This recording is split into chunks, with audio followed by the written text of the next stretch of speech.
Opel GT 1968-73. The Opel GT was equipped with a base 1.1 liters OHV inline-4 engine, which produced 67 horsepower, at 6,000 revolutions per minute.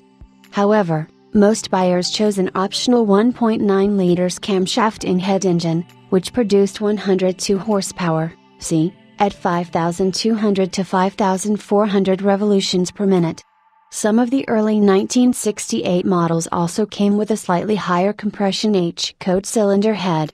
In 1971, due to emissions regulations, Opel reduced the compression ratio of the 1.9 liters engine used in the US and output fell to 83 horsepower, There was also a GT-J model, which was a less expensive version of the 1900 engine GT, which was sold only in Europe. Standard transmission was a manual 4-speed. A 3-speed automatic was available with a 1.9 liters engine. The model run of the Opel GT was from 1968 to 1973. The Opel GT uses a steel unibody and a front mid-engined, rear-wheel drive layout. The engine is mounted far back in the chassis to improve weight distribution.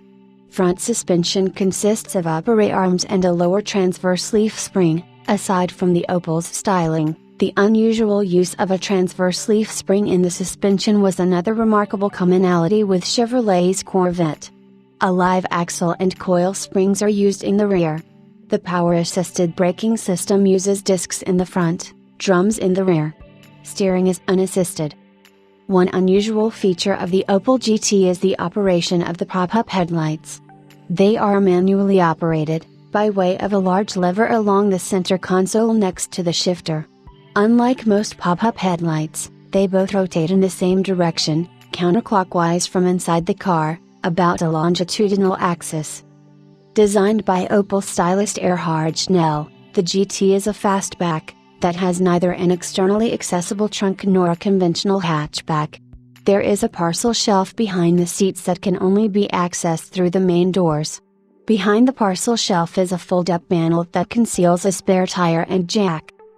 During 1968 to 1973, a total of 103,463 cars were sold.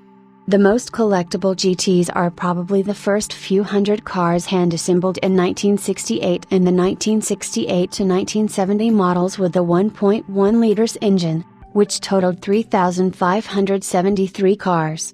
Of the later cars, 10,760 were the cheaper model, GT/J, which lacked nearly all chrome parts and offered fewer standard features.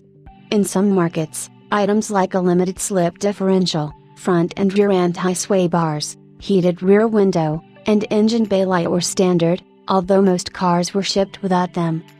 In North America, the GT was sold at Buick dealerships.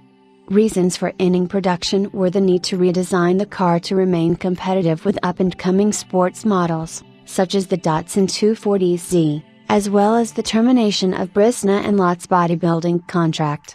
Unusually for the period, there was no Vauxhall equivalent model to the GT sold in the United Kingdom. The Opel GT was also used by Italian coach builder Sergio Coggiola to create the Opel Silvia GT, an angular design of the folded paper spool. The 1973 Silvia was also designed with an eye to safety. Automotive magazine Road and Track reviewed the GT in their June 1969 issue, recording 0 to 96 km per hour in 10.8 seconds and a top speed of 182 km per hour. Road and Track also found the car to have strong understeer, suggesting the 165 by 13 tires to be too small, although the ride was comfortable.